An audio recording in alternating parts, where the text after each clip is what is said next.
থাল্লা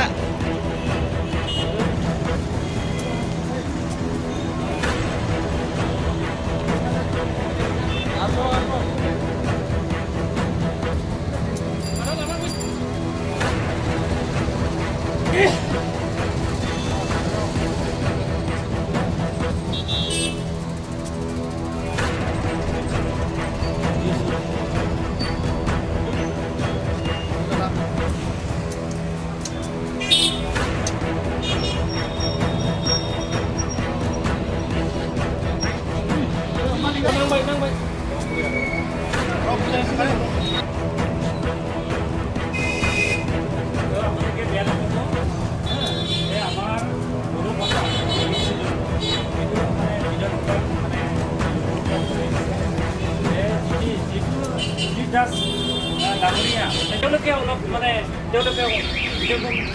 কৰি চাওক, তেওঁলোকে ভাবি চাওক যে এটা ভাষা 8th শিডিউল এছামিজ ভাষাও 8th শিডিউল পাইছে, যে অসমীয়া মানে বড়োসকলৰ বড়ো ভাষাটো 8th শিডিউল পাইছে।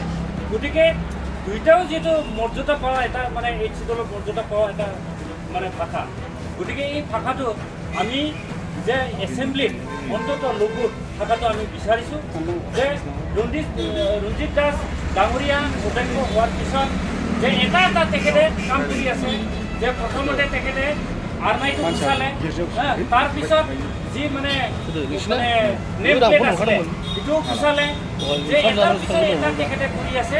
তাৰ পৰা আমি বুজা যায় ৰঞ্জিত কুমাৰ দাসে বড়ো এণ্টি ট্ৰাইবেল ব্যক্তি, তেখেতক আমি নিৰ্ণয় কৰিছোঁ যে আমি দুখ পাইছোঁ বড়োসকল হিচাপে।